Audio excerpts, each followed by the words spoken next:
6월 새로운 달을 시작하면서 또 한 달의 말씀을 준비하는데요. 6월은 5주까지 있습니다.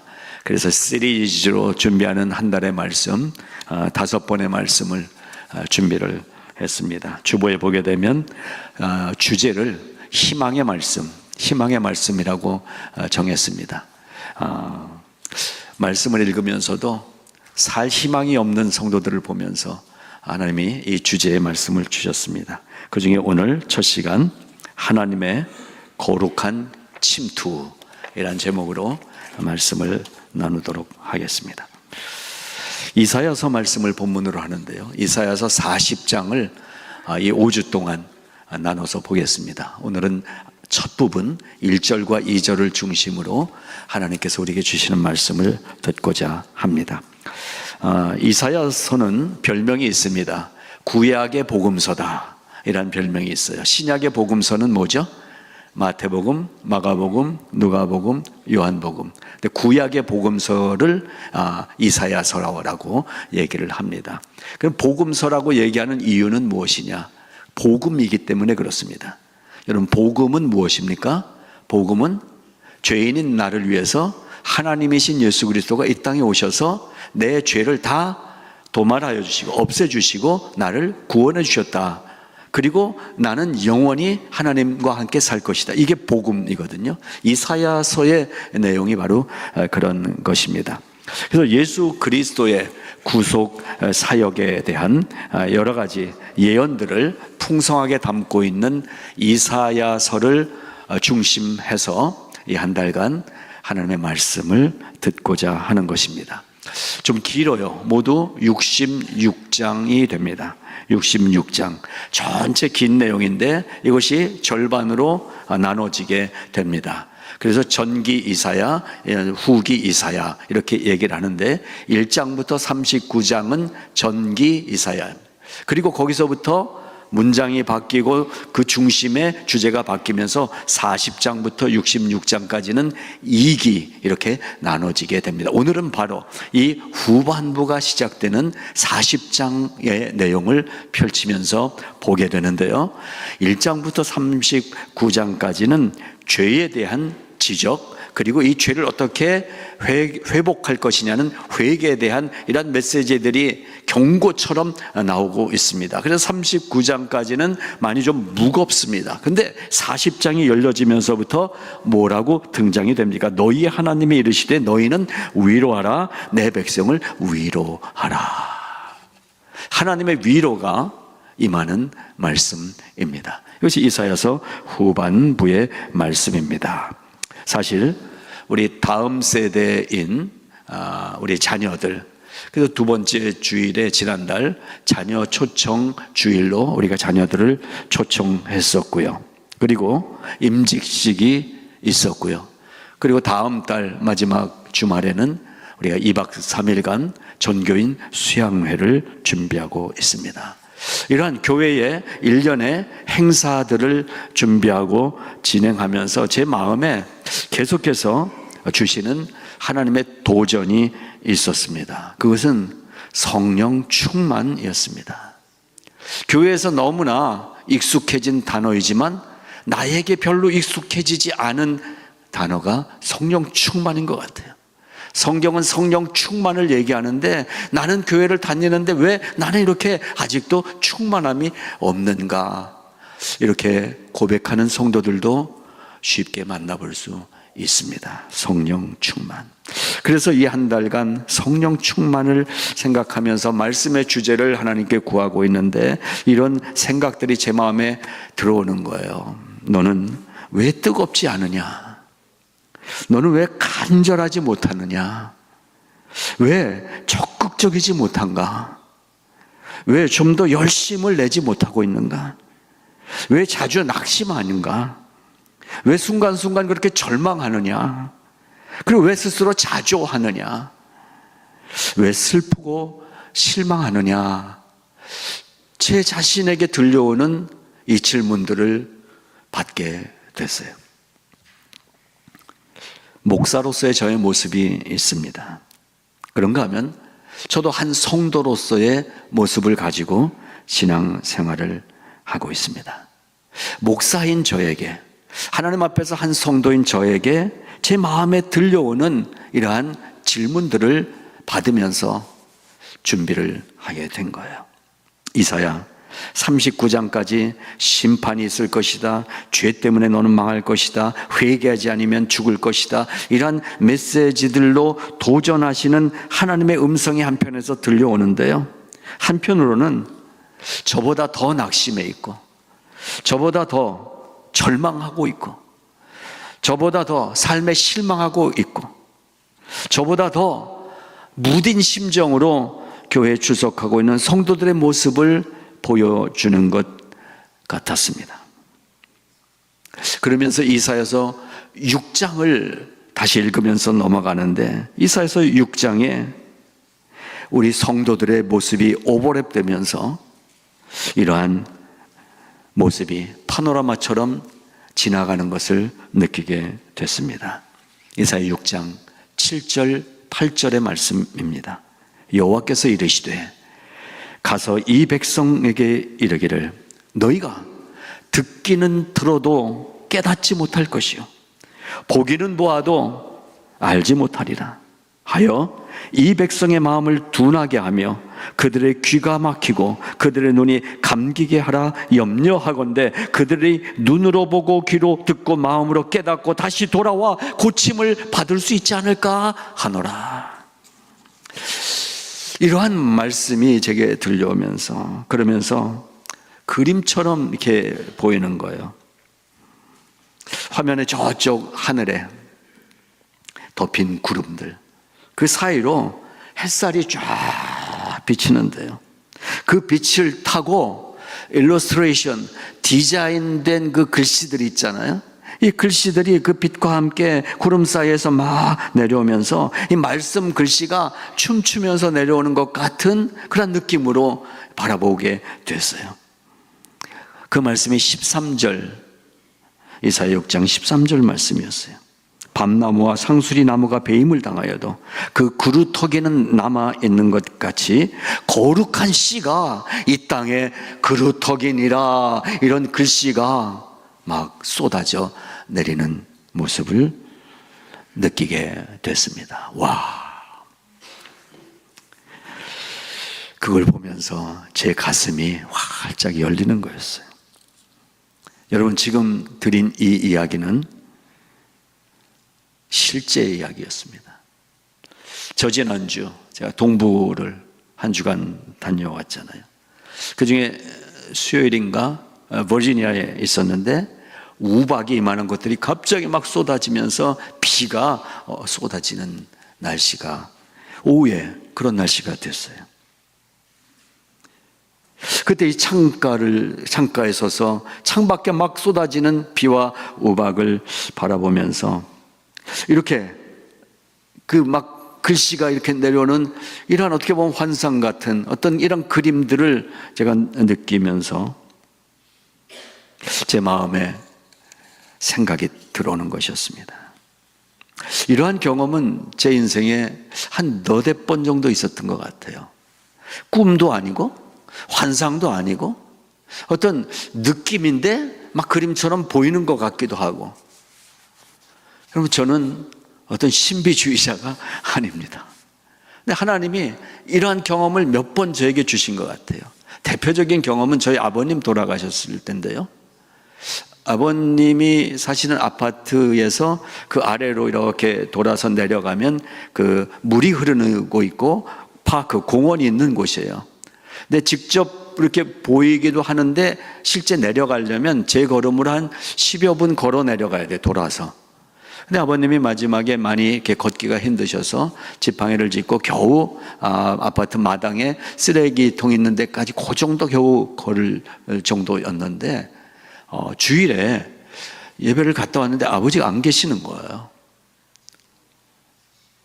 지팡이도 있어요, 집에. 근데 한참 서너 시간 지나서 발견을 했어요. 그쪽에 다리가 높은 게 있고 그 밑에 물이 흐르고 잔디하고 팍이 있는데, 거기 잔디 있는데 거기 이렇게 누워 계신 모습이 발견이 됐어요. 한 장례식 치르고 한 2주 동안 마음에서 이게 풀리지가 않는 거예요. 어떻게 거길 가셨는지 지금도 답이 없어요. 모르겠어요. 근데 그때 저지난주에 있었던 이런 것처럼 어떤 환상 같은 이런 그림을 제가 보게 됐어요. 아버지가 지팡이도 없이 아파트 앞에 나와서 우리 교회에 있는 쪽을 바라보시면서 하늘을 보는데, 하늘이 열리고 이 성경에 있는 대로 천군 천사들이 나팔을 불면서 아버지에게 내려오는 거예요. 그리고 아버님이 천국을 바라보고 있는 이러한 모습을 제게 보여주셔서, 그 후에 지금도 풀리지 않는 수수께끼 같은 일이었지만은 하나님께서 위로를 주셨던 경험이 있습니다. 저 지난주에 방금 말씀드린 이러한 그림과 같은 어떤 느낌 속에서 오늘 말씀을 하나님이 열어주셨습니다. 하나님은 우리 영혼에 들어오십니다. 하나님은 살아계십니다.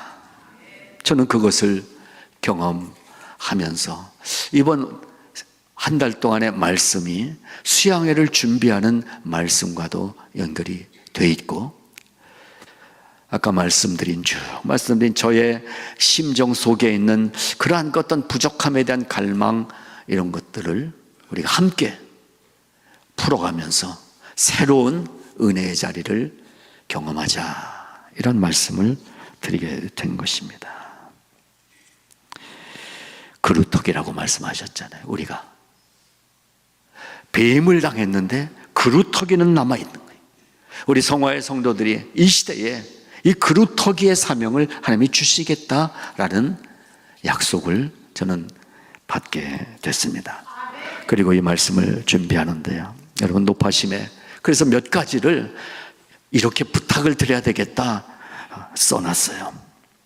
이 한 달 동안 이 말씀들을 들으면서, 첫째, 성령님을 간절히 사모해 보시기 바랍니다. 성령님을 소망해 보시기 바랍니다. 두 번째, 말씀을 내게 들려온, 내 안에 들어오는 이 말씀을 간절히 구해 보시기 바랍니다. 세 번째로, 내가 정말 코람되어 하나님 앞에서 살아가고 있는지 나를 매일매일 순간순간 확인해 보시기 바랍니다. 그러면서 7월에 있을 전교인 수양회를 위해서 같이 기대하며 기도해 주시기를 바랍니다. 성령 충만이 도대체 무엇인지, 성령 충만의 은혜라는 것이 나에게 필요한데 나도 그런 경험을 할 수 있으리라는 소망을 가지고 이러한 마음으로 하나님의 은혜를 구하시기 바랍니다.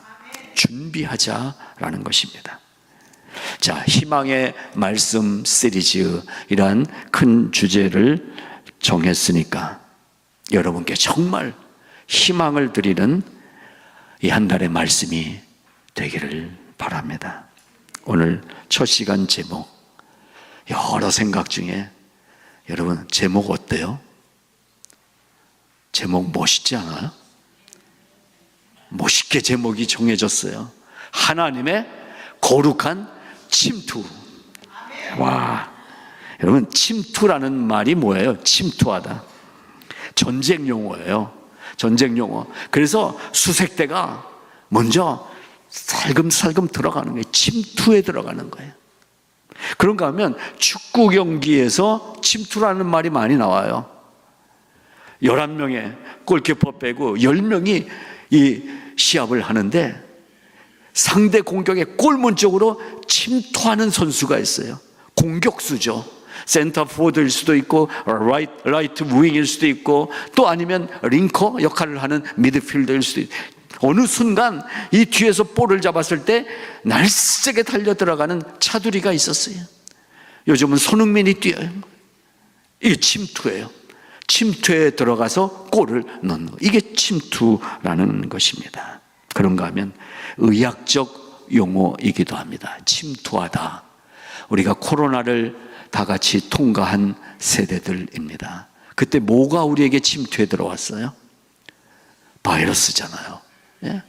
바이러스가 침투에 들어왔어요.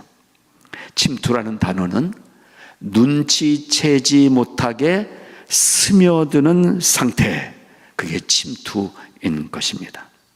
그런데 하나님이 거룩하심으로 나에게 침투에 들어오셨다. 하나님은 우리 영혼에 침투에 들어오시는 분이십니다. 내가 눈치채지 못하게, 내가 알지 못하는 사이에 이미 나에게 침투에 들어와 계신 분이 하나님이시다. 언제 내 마음이 이렇게 은혜로 충만해졌습니까? 언제 내가 예수를 핍박하다가 지금 이렇게 교회 다니면서 예수를 알기 원하고 믿기 원하며 살고 있습니까? 언젠지 모르는 그때, 죄송한 표현이지만 하나님이 간첩처럼 살그머니 나에게 침투에 들어오신 거 아닙니까?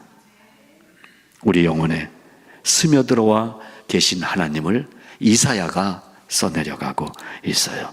이사야의 마음에 이미 침투에 들어가신 하나님은 이 이사야 선지자의 입을 이미 당신의 입으로 사용하고 계신 것이 수천 년 전의 일입니다. 이사야 선지자가 수천 년 전에 침투에 들어오신 하나님의 마음을 외쳤던 것이 이사야 선지자의 메시지인 것입니다. 뭐라고 외치고 있습니까? 위로하라. 내 백성을 위로하라. 이 세상은 누가 사람을 위로할 수 있습니까? 잠시 보듬어 줄 수는 있지만, 여러분, 남편이 생일이라고 아내에게 500불을 줬다고 생각해 보십시오. 아내는 그날 내가 사랑받는 여자야, 위로받았을지 모르겠어요. 근데 오후에 동창을 만났는데 이 동창하고 생일이 같아요. 근데 자랑하는 거예요. 우리 남편이 나 1000불 줬어. 그러면 500불 받은 이게 순간에 사라져 버린, 그 정도 위로라는 거예요. 세상의 위로는. 근데 하나님은 위로하라.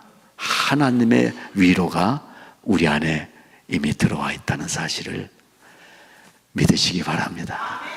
하나님은 컴포러, 위로자이십니다. 사람은 우리의 위로자가 되지 못한다라는 것을 우리는 이미 확인했어요. 오직 유일한 인생의 위로자가 되시는 하나님께서 이사야서의 입을 통해서 그 하나님의 위로를 오늘 이 아침에 선포하고 계시다면, 믿음으로 받으면 조금 아까까지 여러분을 불안하게 했던 그 불안의 바이러스가, 여러분을 고민하게 했던 그 문제의 바이러스가 하나님의 선포된 위로라는 이 한마디로 눈 녹듯이 해결된다는 사실을 믿으시기 바랍니다. 우리를 향한 하나님의 침투는 그래서 능력이고 축복인 것입니다. 자, 우리 마음에 하나님이 이렇게 침투에 들어오심으로써 내 안에서 변화가 일어나는 것입니다. 오늘 이 말씀을 통해서, 그러면 내 안에도 하나님이 언젠가 침투에 들어오셨는데 나는 어떻게 변했는가? 그리고 오늘도 또 이렇게 예배를 통해서 하나님이 나에게 슬금슬금 침투에 들어오시는데 나는 어떤 변화를 이루게 될 것인가 생각해 보겠습니다. 첫째, 어떤 변화가 있었습니까? 죄 사함과 하나님의 위로를 체험하는 변화를 이미 만났다는 사실을 기억해내시기 바랍니다. 이사야 39장까지 계속되는 이 먹구름 같은 심판의 경고가 거두어지고 40장 후반부가 시작되면서 구원의 서광과 은혜의 빛이 위로라는 단어와 함께 우리에게 비춰오기 시작한 것입니다. 노역의 때가 끝나고 죄악이 사함을 받았다 라고 이사야가 말을 하고 있습니다. 이 말씀은 하나님의 백성에게만 적용되는 하나님의 위로인 것입니다. 누구에게요? 예, 길게 하지 마세요. 하나님의 백성, 이런 거 잊어먹어. 나에게. 내가 하나님의 백성이잖아요. 내가 하나님의 아들이요, 내가 하나님의 딸이잖아요. 어떤 분은 나이가 꽤 되셨는데도 나는 하나님의 손주라고 생각하고 살더라고요. 여러분, 하나님의 자녀입니다. 하나님이 우리의 아버지가 되신다는 거예요. 우리의 노역의 때를 끝나게 해주셨다는 거예요. 노역은 뭐예요? 잡혀가서 강제 노동을 하고 있는 거예요. 이제 그거 안 해도 된다는 거예요.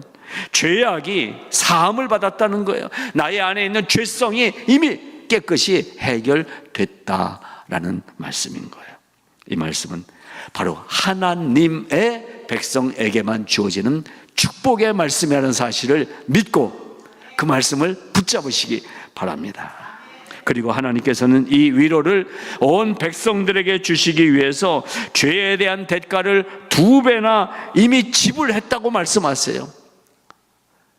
Paid it all. 다 지불했어요.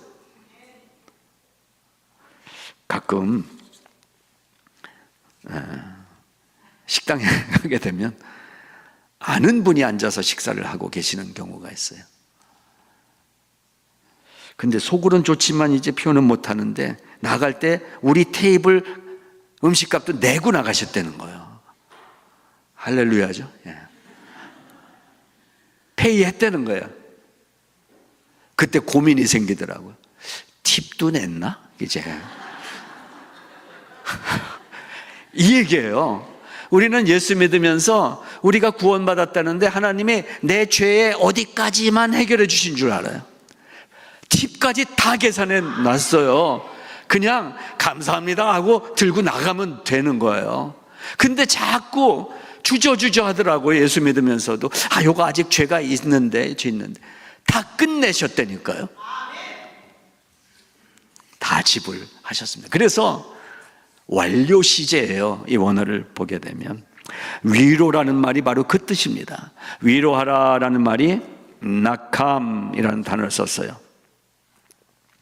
이 말은 하나님의 성품을 나타내는 몇 마디 말 중에 하나인데, 특별히 아버지 같은, 어머니 같은 마음으로 품어주다, 따뜻하다라는 의미를 가진 위로라는 단어로 사용되는 히브리어였어요. 바벨론 포로 생활, 이 포로 생활에서 고통을 겪었어요. 매일 나가서 중노동을 해야 됐어요. 그 자리에서 이제 너희들의 고향, 원래 태어나고 자라던 고향 본토로 돌려보내주겠다고 선지자를 통해서 말씀하셨어요. 이게 위로인 거예요. 하나님은 우리의 마음만 위로해 주는 분이 아니라 실제로 이스라엘 백성들의 삶의 터전을 노예의 자리에서 고향으로 돌아가게 해주시는 거예요. 말로만 하시는 분이 아니라는 거예요. 하나님의 위로는 그래서 완전한 위로인 것입니다. 예수를 믿게 되면 우리의 마음만 평안을 얻는 게 아니라 하나님을 믿는 가정들이 하나님의 복을 받는 모습들을 우리는 발견하는 거예요.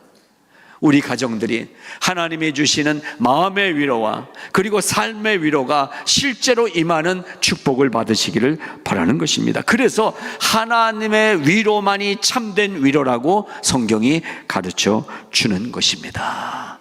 주일에 와서 예배드리니까 그래도 마음이 좀 평안해졌어요. 그러고 가면은요, 조금 있다 나가서 주차장에서부터 마음이 갈갈이 찢겨요. 아니, 옆 사람은 아무리 파킹장이 이게 좁다고 그래도 왜 내 운전석 들어가지도 못하게 이렇게 막아놓은 게 누구 차야? 여러분, 하나님이 주시는 위로는 완벽합니다. 상황이 어찌됐든 그 상황을 넘어서는 위로가 하나님의 위로라는 사실, 그 위로를 오늘 회복하시고 그 위로가 나에게 임했다는 사실을 확인하시고 믿음으로 꽉 붙잡으시기를 바랍니다. 그것이 임하는 것이 첫 번째 변화입니다. 두 번째 변화는 무엇이냐 하면, 두 번째 변화는 나에게 하나님이 분명히 소명을 주셨어요. 그 소명을 분명하게 확인할 수 있게 변화시켜 주시는 거예요. 이것이 중생의 체험 이후에 실제적인 변화의 체험을 겪는 거예요. 그냥 교회 다니는 썬데이 크리스천에서 내 존재가 하나님의 백성이라는 이 엄청난 사실을 확인하고 예수 믿게 되는 이 변화가 일어나게 된다는 것입니다. 죄 사함이 완료된 2절 말씀을 지나서 이제 3절에 들어가게 되면 바로 그리스도인들의 죄 사함 받음 이 사실을 확인하고, 그리고 나서 분명한 소명의식, 콜링에 대한 확신을 갖게 되는 변화가 일어나는 것입니다. 아까 시작할 때 제 틈틈이 찾아오는 요즘 저의 마음속에 이러한 질문들을 솔직하게 말씀드렸어요. 왜 이렇게 목사가 뜨겁질 못하지? 내가 왜 이렇게 간절하지 못하지? 전에 암 걸려서 막 치료할 때는 간절히 기도했는데, 심장 수술할 땐 간절했는데, 요새는 이렇게 너무 평안해. 간절하지가 못하지. 왜 좀 더 내가 적극적으로 이렇게 하나님께 다가가지 못하지? 왜 좀 더 내가 열심을 내지 못하고 있지? 왜 자주 이렇게 낙심하고 실망하지? 한숨 쉬면서 저 자신 스스로 자조하고, 이렇게 무너지는 것 같은 그런 생각들이 들 때들이 있었다고 고백한 것입니다. 그러면서 이 말씀을 다시 준비하면서 내가 한 명의 그리스도인으로서 분명한 소명의식을 갖기 위해서 나를 향해서 질문을 던지기 시작한 거예요. 이 질문에 그래서 생각 중에 있는 여러분의 이름을 한 명 한 명 제 이름에 대입시키면서 우리가 왜 이렇게 뜨겁지 않지? 우리가 왜 이렇게 간절하지 않지? 그냥 교회나 다니고 있지? 이런 질문을 가지면서 이 말씀 앞에 서게 됐습니다. 나를 향한 부르심, 우리 한 사람 한 사람을 향하신 하나님의 부르심, 그 부르심을 회복해야 되겠다라는, 변화되는 사람은 그 부르심이 회복되는 거예요. 내가 누구인지를 확인하게 되는 거예요. 그래서 하나님의 부르심이라는 찬양이 막 맴돌기 시작했어요. 자막으로 가사를 좀 보여드리겠습니다. 하나님의 부르심에는 후회하심이 없네. 내가 이 자리에 선 것도 주의 부르심이다. 하나님의 부르심에는 결코 실수가 없네. 나를 부르신 하나님의 신실하심을 믿네. 2절, 작은 나를 부르신 뜻을 나는 알 수 없지만 오직 감사와 순종으로 주의 길을 가리라. 때론 내가 연약해져도 주님 날 도우시니 주의 놀라운 그 계획을 나는 믿으며 살리. 이 노래를 계속 어제도 불렀어요. 날 부르신 뜻 내 생각보다 크고, 날 향한 계획 나의 지혜로 측량 못하나, 가장 좋은 길로, 가장 퍼펙트한 완전한 길로 오늘도 날 이끌어 주심 믿네. 신실하신 주님을 아는 찬양해. 이 두 번째 변화가 오늘 우리에게 확인되고 일어나기를 바랍니다. 우리는 하나님의 콜링, 그 부르심을 입은 사람들의 사실을 확인하시고 담대하게 선포하시기 바랍니다. 세 번째 변화, 어떤 변화가 일어나는가? 두 가지 단어를 구약에서 우리는 많이 발견합니다. 타메라는 단어와 타호르라는 단어입니다. 아주 많이 등장합니다. 타메라는 단어는 불결하다, 부정하다, 깨끗지 못하다, 이러한 뜻이에요. 타호르라는 단어는 정결하다, 깨끗하다라는 단어예요. 특히 레위기에서 제사에 대해서 쭉 얘기할 때 계속 반복해서 많이 나오는 단어예요. 하나님이 부정한 것, 더러운 것은 안 받으시겠다고 그랬어요. 제물은 깨끗한 것, 타호르, 정결한 제물을 드려야 된다고 계속 말씀하실 때 등장하는 이 단어인 것입니다. 그렇습니다. 바로 하나님의 백성은 탐매에서, 부정하고 불결하고 더러운 생각 속에서 벗어나서 타호르, 깨끗하고 정결하게 살아가는 변화가 일어나야 되는 것입니다. 하나님의 백성은 언제나 외부에서 침입할 수 있는 모든 유혹을 경계하며 조심하고 언제나 거룩하게 사는 것을 결심하고 노력하는 삶이 돼야 된다라는 것입니다. 이 변화가 필요한 거예요. 예수님도 이 두 단어에 입각해서 정결함에 대해서 얘기해 주셨습니다. 대표적인 이야기가 마가복음 7장에 있는 이야기입니다. 거기에 바리새인과 서기관들이 등장해요. 그리고 예수님의 제자들이 밖에 나갔다 와서 그리고 손도 안 씻고 막 밥을 먹는 그 광경이 마가복음 7장에 나오는 이야기예요. 예수님의 제자 중 한 사람이 더러운 손, 곧 씻지 않은 손으로 음식을 먹는 것을 보고 바리새인들이 왜 율법의 전통대로 이 제자들은 손을 씻지 않고 더러운 손으로 음식을 먹습니까? 예수님께 지적질을 했습니다. 틀린 지적이 아니죠. 그 당시 유대 이 풍습, 관습은 밖에 나갔다 돌아오면 손을 씻고, 뭐 요즘도 마찬가지죠. 손을 씻고. 근데 왜 예수, 당신의 제자들은 손도 안 씻고 저렇게 막 부정하게 밥을 먹는 거요? 예수님이 뭐라고 타호르의 신앙을 가르쳐 주신지 아시죠? 이 백성이 누구예요? 바리새인과 서기관. 이 백성이 입술로는 나를 공경하나 마음은 내게서 멀구나. 저들이 나를 헛되이 경배하는구나. 그러면서 무엇이든지 밖에서 사람에게로 들어가는 것은 능히 사람을 더럽게 하지 못하되 사람 안에서 나오는 것이 사람을 더럽게 하느니라. 사람의 마음에서 나오는 것은 악한 생각, 곧 음란과 도덕질과 살인과 간음과 탐욕과 악독과 속임과 음탕함과 질투와 비방과 교만과 우매함이니 이 모든 악한 것이 다 속에서, 사람 속에서 나와서 사람을 더럽게 하는 것이다. 이렇게 말씀하셨어요. 바리새인과 서기관들은 율법적인 사람들입니다. 교회는 이래야 돼, 교회는 이렇게 해야 돼 라는 고정적인 어떤 틀을 갖고 신앙생활하고 있던 사람입니다. 예수님은 패러다임의 변화를 이루시는 신앙을 우리에게 보여주신 특별한 메시지를 우리에게 전해주신 분이십니다. 만일 예수님의 그 메시지가 없었다면 우리는 오늘도 제사장들처럼, 바리새인들처럼 그렇게 교회 다니고 있었을 거예요.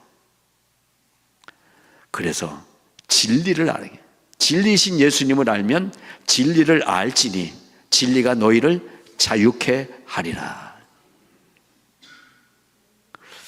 어떤 분은 아멘에 대해서도 심한 거부감을 갖고 있는 분이 있어요. 그런가 하면 어떤 분은 할렐루야 이 단어도 너무 크다고 얘기하더라고요. 여러분, 하나님을 찬양하라, 할렐루야를 어느 정도 크기를 줄여야 바다가 되지 않을까요?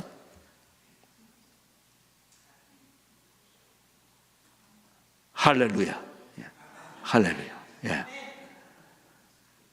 아멘, 할렐루야. 이거는 기도원 전문 용어가 아니에요.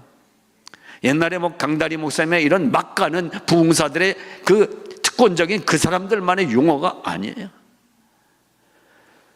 저는 얼마나 점잖습니까, 사람이. 근데 어떤 때는 그냥 할렐루야, 내가 나를 주체할 수 없는 성령의 기운이 우리를 사로잡을 때 할렐루야 외치게 되는 거예요. 저도 칼빈의 기독교 강요를 중심으로 신앙생활합니다. 우리가 가진 장로교 12신조를 제 신앙의 울타리로 세우고 신앙을 가르치고 있는 목사입니다만, 성령이 내게 침투해 들어오셨을 때 내가 아니라 내 안에 계신 성령님의 움직임을 따라서 움직이게 되더라는 것입니다. 저는 우리 성화장로계 성도들 한 분 한 분이 정직하고 바르고 예의 바른 그러한 신앙생활의 외향적인 태도와 마음에 이러한 마음을 갖고 있을지라도 때로는 내 속에 침투해 들어와서 나를 살아나게 하고 나를 일어나게 하고 나를 외치게 하는 이 바이러스, 예수 그리스도의 바이러스의 영향을 받으시기를 바라는 것입니다. 우리가 잠잠하면, 주님이 말씀하셨어요. 너희들이 잠잠하면 돌들이 소리치게 하리라. 여러분, 찬양이 우리 이 예배당에서 올려나와야지. 여기는 장례식장 같은데, 밖에 저 공원에 거기 있는 잔디 돌들이 할렐루야 하나님 찬양 이러고 있다면 여기는 송장 자리 아니? 뺏기지 말자라는 것입니다. 사랑하는 여러분, 오늘 말씀의 결론은 이것입니다.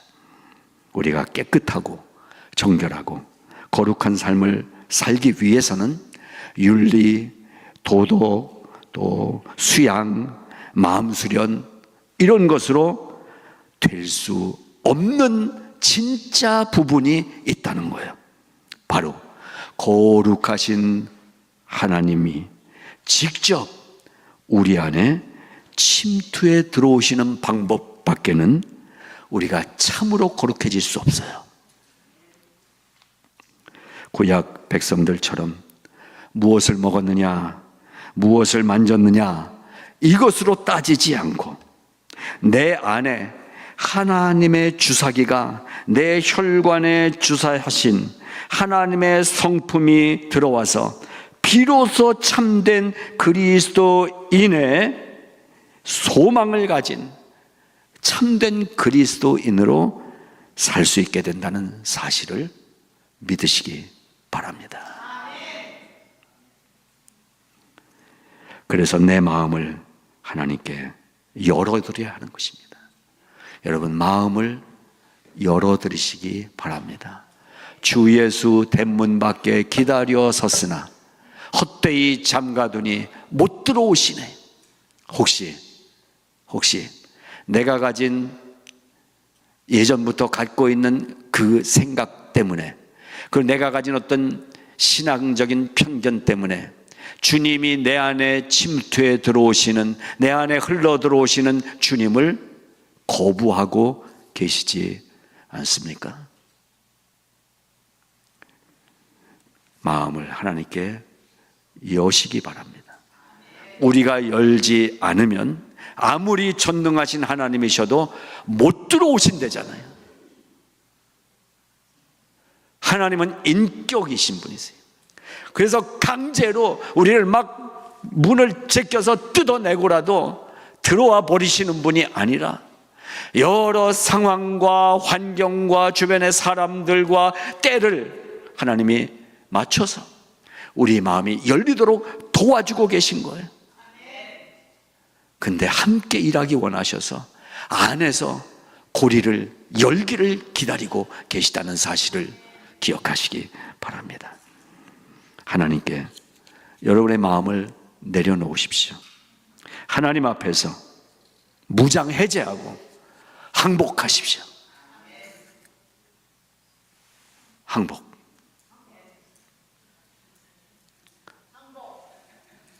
네.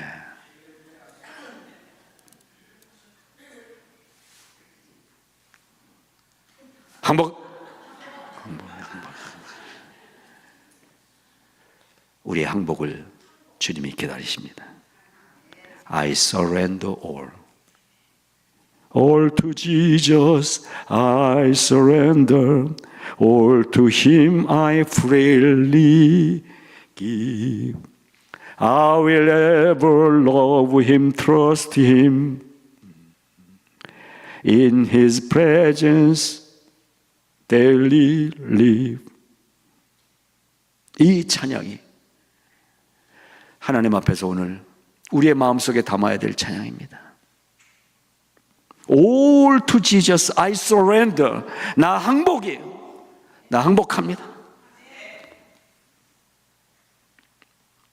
나는 모든 것을 포기하고 모든 것을 하나님께 맡깁니다.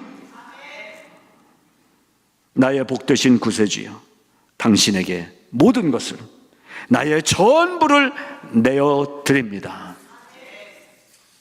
주께 드리네, 주께 드리네. 우리 찬송가에 와서 헌금 속으로 전락해버렸지만 헌금송 얘기가 아닙니다. 나의 인생의 이야기입니다.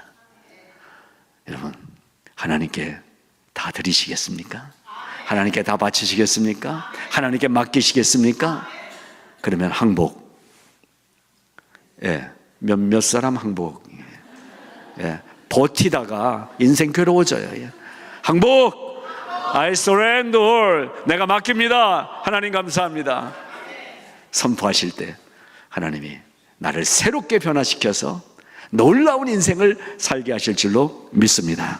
하나님 아버지 은혜를 감사합니다. I surrender all. 내 모든 것을 내려놓습니다. 오직 주님께 다 바칩니다. 나는 죽었습니다. 하나님이 내 안에 살아 계시는 줄 선포합니다.